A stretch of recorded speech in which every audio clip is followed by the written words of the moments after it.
Inspection করলি একইভাবে এভাবে ঘুরে দেখতে হবে, নাহলে এই মার্ক ছুটে যাবে। ভাই তখন কি পেশেন্টকে বেডের এক পাশে নিয়ে আসবো? তোদের সুবিধাটা আমি এই পাশে ঘুরে দেখাচ্ছি, কিন্তু তুই তোর দিকে করে নিবি। আচ্ছা, মানে এক সাইডে এসে। এরপর হচ্ছে যে শ্বাস নাও। এক্সপান্সিবিলিটিটা সাধারণত ব্যাক থেকে আমরা দেখি না, এক্সপান্সিবিলিটিটা আমরা সাধারণত ব্যাক থেকে দেখি না। তবে একান্ত যদি করতে বলে স্যার তাহলে করলি, যেখানে এরপর তো তোর টিউটাস এদিকে ওই পজিশন অফ দ্য ট্র্যাকিয়া নাই, অ্যাপেক্স ভিটু টিউটাস দেখতে। এই যে এইটা হাত কেন করলাম, এটা মুখ ভুল করা যাবে, তাহলে এই যে দুইটা স্ক্যাপুলা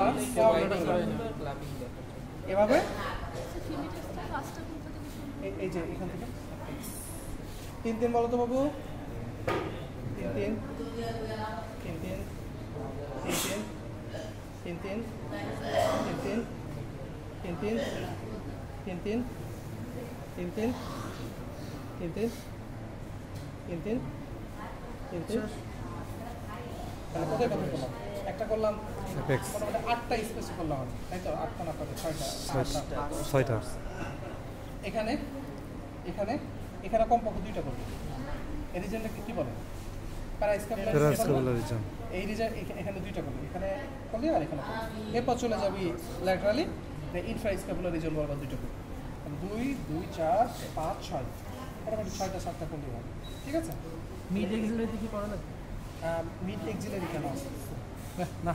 ও এই পাশে না না না, ফ্রন্ট থেকে এটা হচ্ছে এখানে এখানে এখানে এখানে এখানে প্যারাস্ক্যাপুলারের জন্য কমপক্ষে 2টা থেকে 3টা, আর ইনফ্রাস্ক্যাপুলারের জন্য 2টা। ইনফ্রাস্ক্যাপুলারের জন্য, ঠিক আছে? মানে জাস্ট এই যে টিপ অফ দ্য স্ক্যাপুলা থেকে নিচে ডাউন।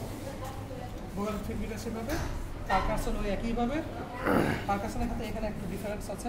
এখানে অনেক স্যার বলে যে 3টা জায়গায় করতে, অনেক স্যার বলে একটা জায়গায় করলে না, তুই 3টা জায়গায় করবি, তোর হাতে অনেক টাইম।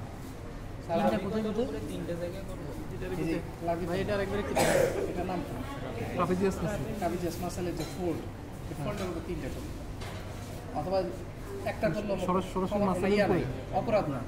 অনেক স্যার বলে এটা একটা করলেই হবে, আমরা একটাই করি। এই ইসে করবো না, এক্সিএনকে করার সময় যে অ্যাপেক্সে একটা করবি, হ্যাঁ অ্যাপেক্সে করে আবার এখানে করবি, ঠিক আছে? ভাই অ্যাপেক্স ট্রাপিজিয়াস যেটা, সেটা কি সরাসরি মাসেলের উপর করবো না আঙুলের উপরে? হাত দিয়ে, এটা হাত দিয়ে করবি। এইখানে প্যারালাইজ করার সময় কি ক্লাবিং হলে করবো অ্যাপেক্সে? না না না, হাতে এটা দিয়ে ঠিক আছে? অ্যাপেক্সে যে করে তারপর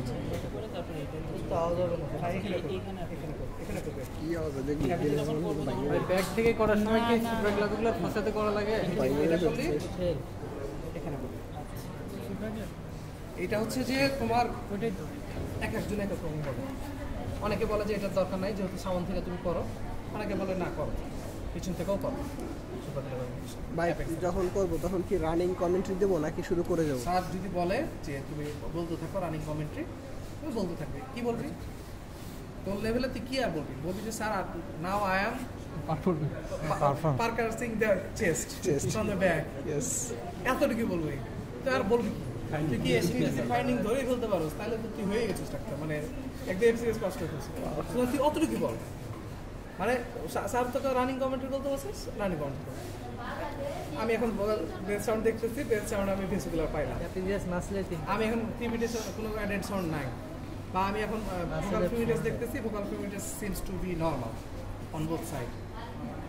অন ইনস্পেকশন দেয়ার ইজ এটা এতটুকু স্যার মুখ খুলতে বলতেছি, কি মুখ,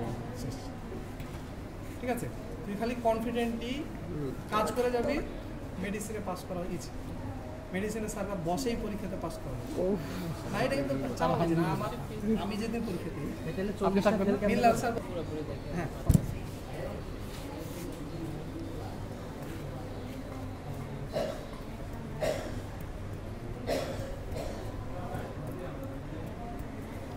ওকে হাত উপর করে নিতে বলতে হবে।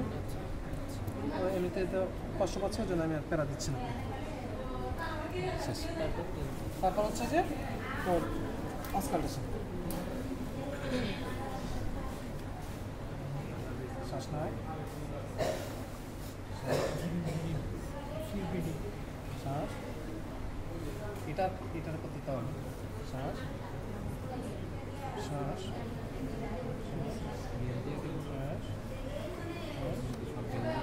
ঢাকন দিয়ে দিতেছে তো এই তো একটা আওয়াজ ওইগুলো দিচ্ছি বলো সাউন্ড হবে মানলেই হয়